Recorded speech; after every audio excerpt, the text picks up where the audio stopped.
मित्रांनो, कसे आहात तुम्ही? Welcome to the day 16 of daily vlogging with just Neel things. आजचा व्लॉग थोडा स्पेशल करणार आहे मी, कारण की आज पप्पांचा बड्डे आहे आणि आज पप्पांचा 60th बड्डे आहे. 60 वर्षाचे झाले ते. आणि असं वाटत नाहीत ते अजिबात 60 वर्षाचे.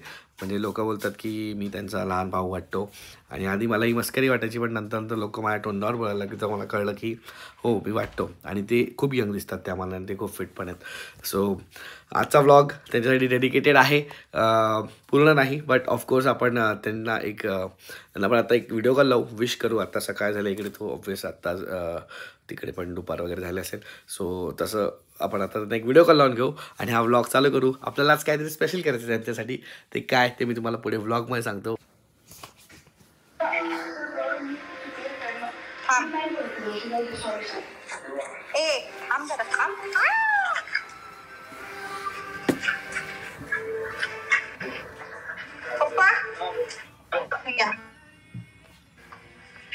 हा बोलतोय. Happy birthday.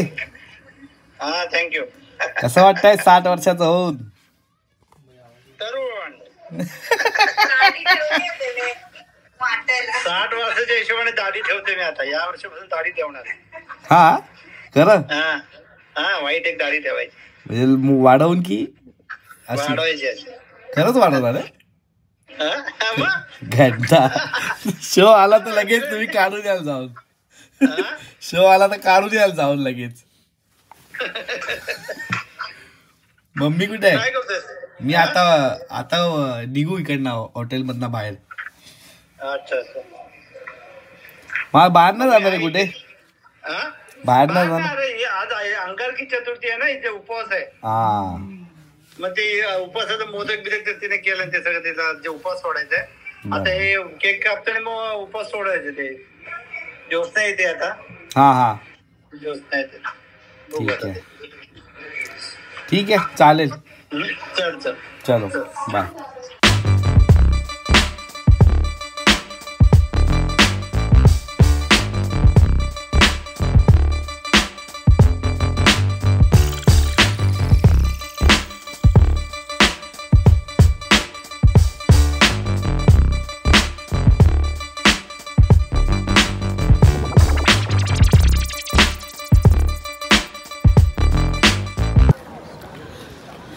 जेवढी पण लोक मला कॉन्टेंट क्रिएशनच्या जर्नीमध्ये फॉलो करतायत, खूप आधीपासून असेल किंवा कसंही, त्या सगळ्यांना कॉन्टेंटमधनं माझ्या आईबद्दल जास्त माहिती आहे. कारण की माझ्या आई कॉन्टेंटमध्ये असायची. आधी मी तिला कॉन्टेंटमध्ये जेव्हा लॉकडाऊनमध्ये फ्री होती तेव्हा मी खूप तिला कॉन्टेंटमध्ये घ्यायचो. कारण नंतर पण कॉन्टेंटमध्ये खूप घेतलं आहे. तर त्यामुळे सगळ्यांना आईबद्दल बऱ्यापैकी माहिती आहे, आईचा स्वभाव माहिती आहे. काही व्लॉग्समध्ये बरीच बघितले, पण पप्पा कधी कोणाला दिसलेले नाही आहेत. कारण त्यांना नाही आवडत कॅमेरासमोर. आले आहेत ते 1-2 माझ्या रील्समध्ये आहेत सुद्धा, पण अगदीच विलिंगली नाही, त्यांना नाही आवडायचं. त्याच्यामुळे एवढ्या पप्पांना कधी हायलाईट पप्पा झाले नाहीत माझ्या कॉन्टेंटमध्ये कधी.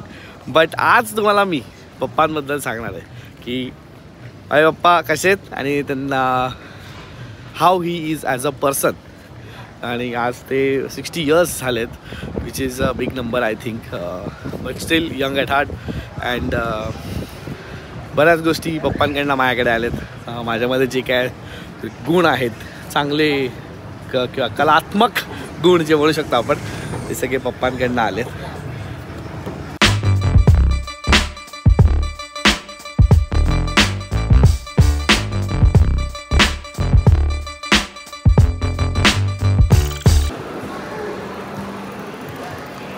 फायनली बार्बर शॉपमध्ये आपण आता चाललेलो आहोत.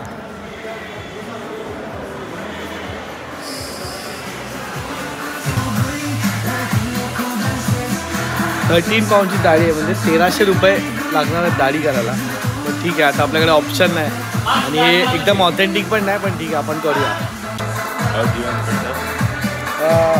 Cut from here, full shave, keep this again, a cut from your full shave. I trim this mustache. Shape, yeah. No shave, but just the hairs on lips. It's extra hair on lip. You want to clean the... Yeah, clean, trim. Keep this, clean shave, trim.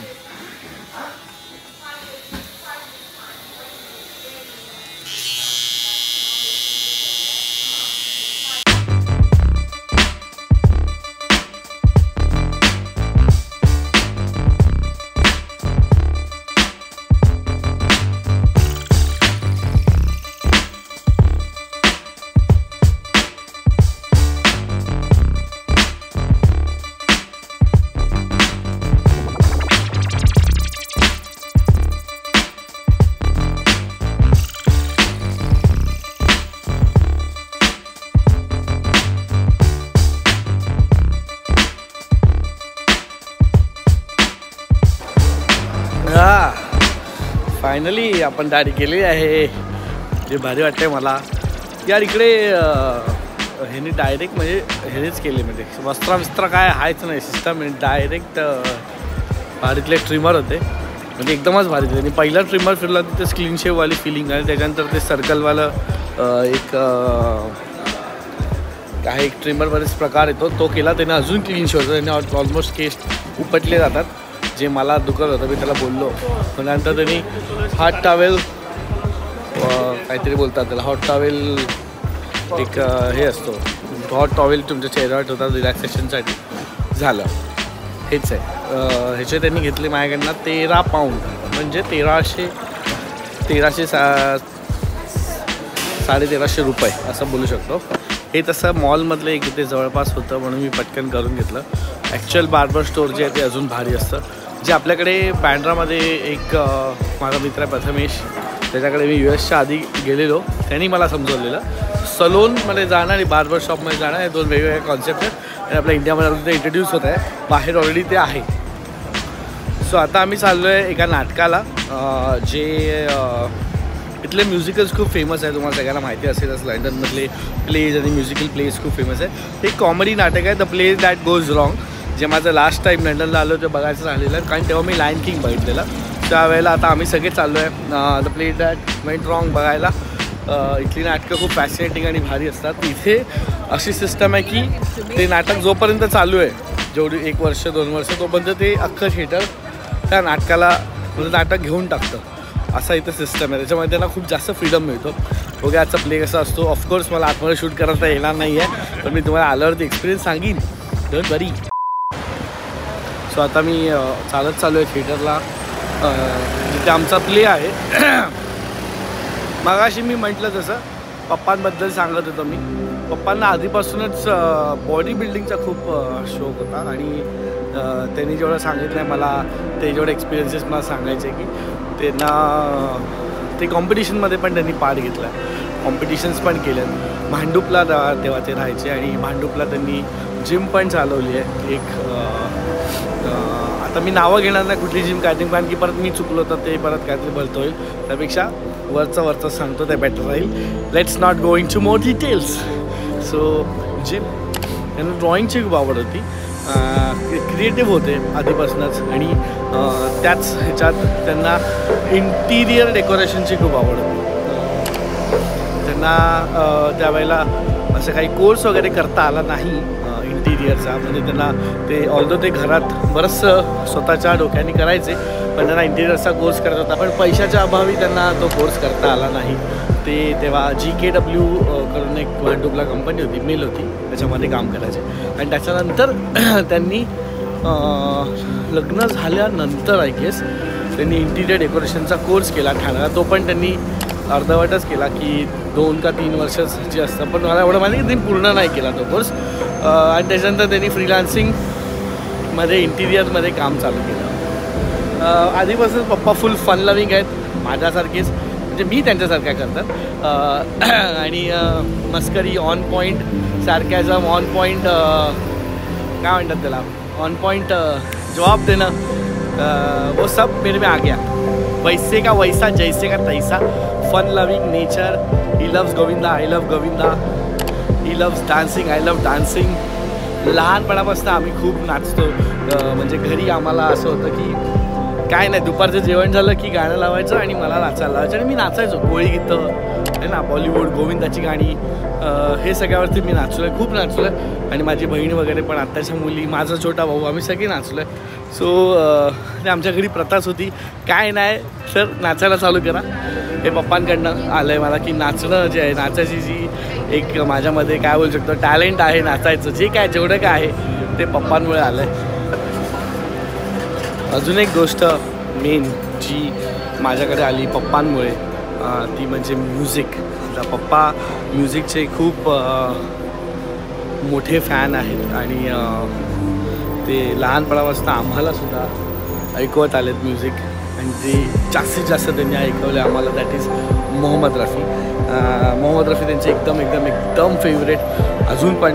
आणि आधी तर ते फक्त गाणी ऐकायचे आणि आम्ही पण त्याच्यासोबत ऐकायचो. त्याच्यामुळे मला मी आज पण जर मोहम्मद रफीचं कुठलंही गाणं लावलं तर मला पूर्ण विथ लिरिक्स माहिती आहे, 70% तरी माहिती आहे. आणि 70% to 80% गाणी त्यातली मला लिरिक्स विथ हरकती विथ आलाप इतकी माहिती आहेत. कारण की मी ती लहानपणापासून फक्त मसल मेमरीसारखी ऐकली आहेत.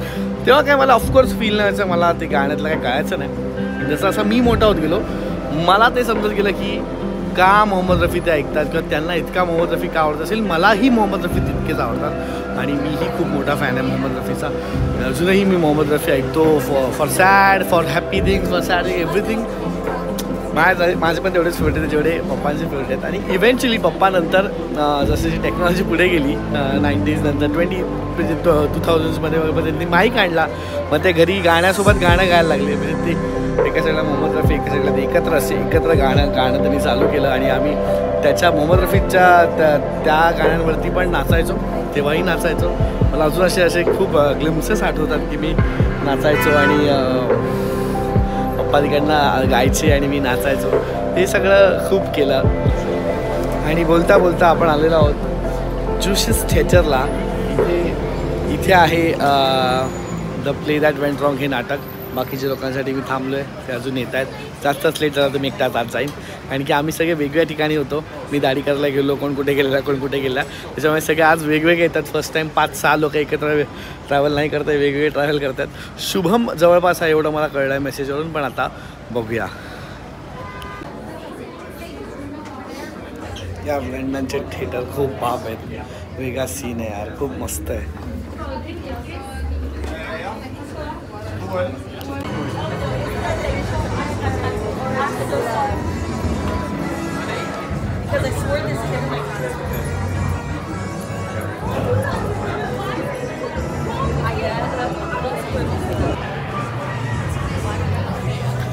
फायनली बाकीचे अजून पोचले नाहीत, माझ्या आजूबाजूच्या सीट्स रिकाम्या आहेत. बट आता मी एक्सायटेड आहे, बघूया कसं आहे नाटक.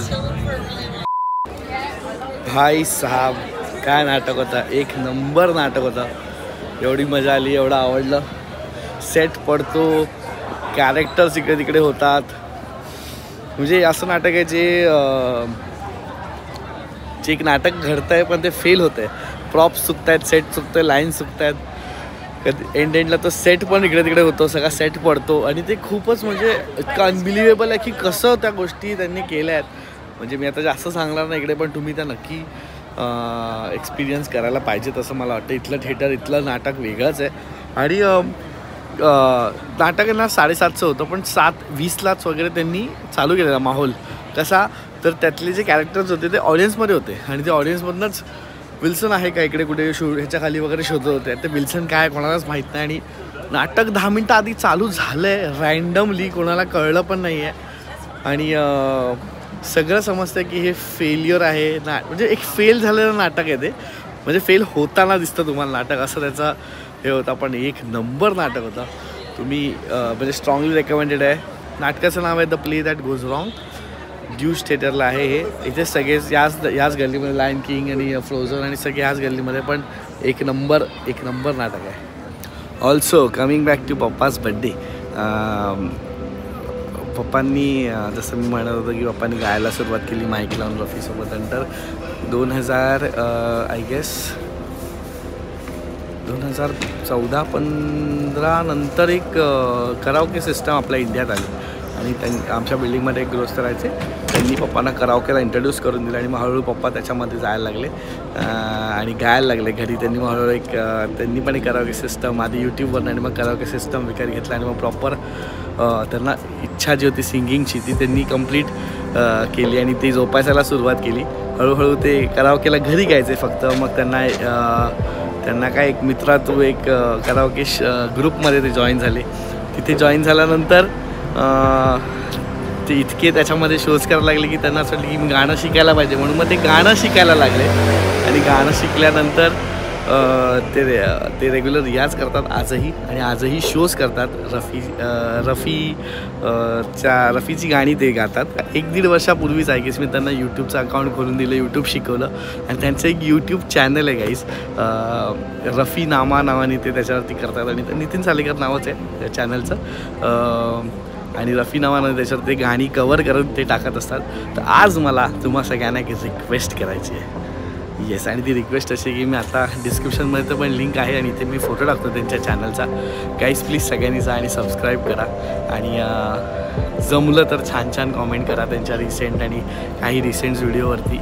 ते शॉक होतील, ते खूप शॉक होतील आणि हे त्यांना मला बड्डे गिफ्ट म्हणून मी तुम्हाला तुमच्याकडनं त्यांना सबस्क्राईब करून घ्यायचं. जे काय जेवढे सबस्क्रायबर्स येतील काय येतील वॉटेवर, त्यांना काय क्रिएटर नाही बनायचं आहे, बट एक ती जी खुशी आहे कारण की मध्ये कुठला तरी एक त्यांचं गाणं व्हायरल गेलेलं काइंड ऑफ खूप व्ह्यूज आलेले आणि त्याच्यात त्यांना 100 का 150 सबस्क्रायबर आले. तर ते इतके खुश झाले आणि मला सांगत आले की अरे माझे अचानक सबस्क्रायबर कसे वाढले रे, बघ जरा चिनू कसं काय झालं. मला ते घरी सगळे चिनू बोलतात.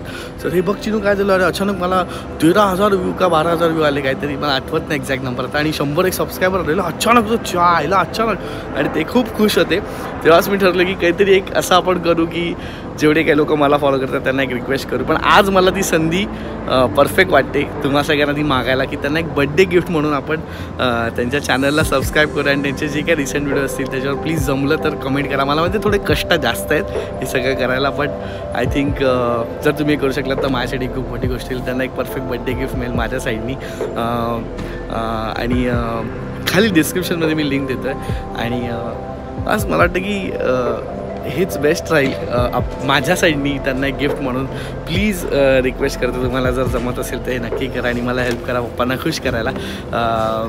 आणि ह्या नोटवरती आपण आपला ब्लॉग इथे संपवूया. मला असं वाटतं दिवसही संपायला आला आहे. छान मला आत्ता खूप छान वाटतं, एक चांगलं नाटक बघितलं आहे आणि जे मला एवढ्या टाईमपासून करायचं होतं पप्पांसाठी, सबस्क्रायबर्स आणि ते त्यांचं जे काय छोटंसं वर्ल्ड आहे त्यासाठी ते आत्ता मी कंप्लीट करतो आहे. आणि पुढच्या सेगमेंटकडे जाऊया आपण. थँक्यू सो मच जे ऑलरेडी सबस्क्राईब आणि लाईक आणि त्यांना कॉमेंट करतात. Thank you so much.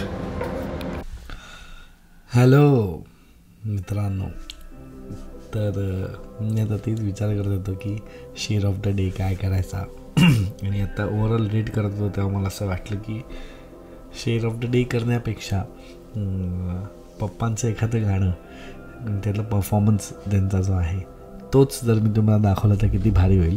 कारण की असंच त्यांचा चॅनल मी आता चालत होतो तर मला एक छान परफॉर्मन्स मिळाला त्यांचा, ज्याच्यामध्ये मला असं वाटतं की तो तुम्हाला पण एकदा दाखवावा. त्याचा एक छोटासा पार्ट मी तुम्हाला दाखवणार आहे, तो तुम्ही बघून घ्या. आणि ह्या सेगमेंटनीच आपण एंड करूया आजचा व्लॉग.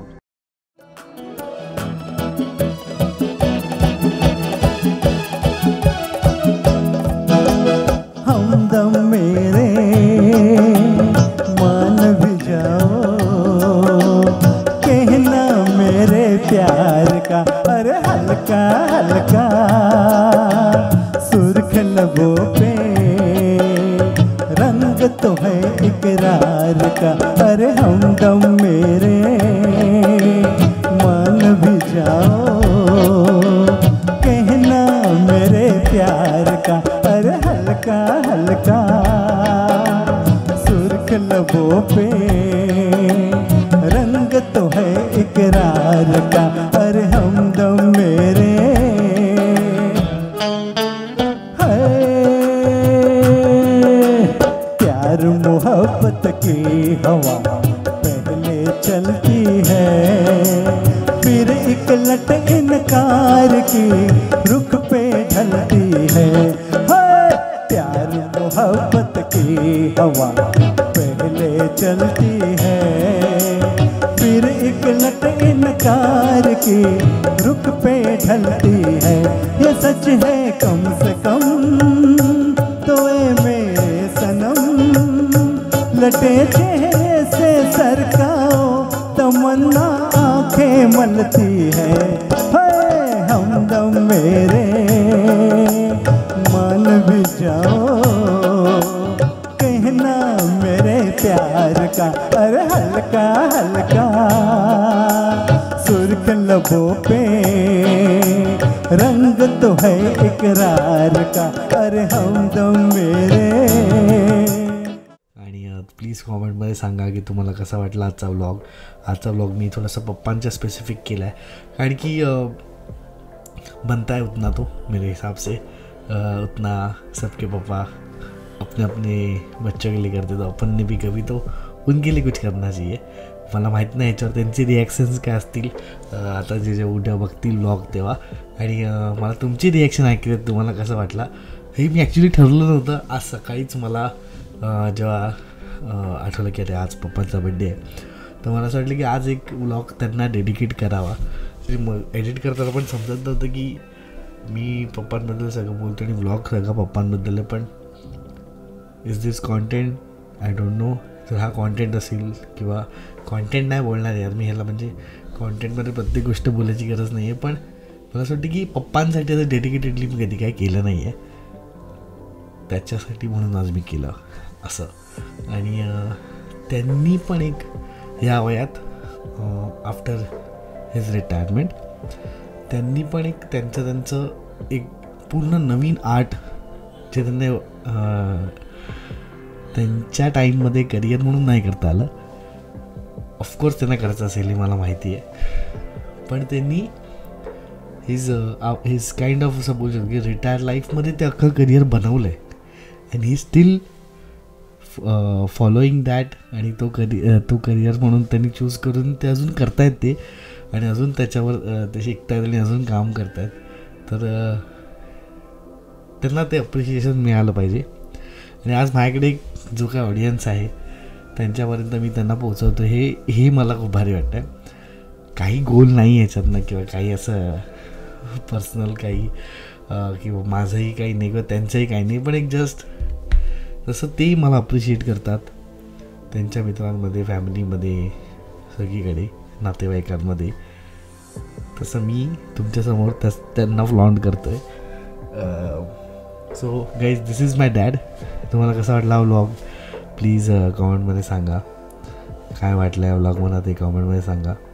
आणि भेटूया पुढच्या व्लॉगमध्ये. Thank you guys for supporting. Thank you for doing whatever you guys are doing for me today specially. आणि दॅट्स इट. नवीन ब्लॉग्स येतच राहतील ऑफकोर्स, बट तुम्ही आत्ताच्या आत्ता सबस्क्राईब राईट नाव.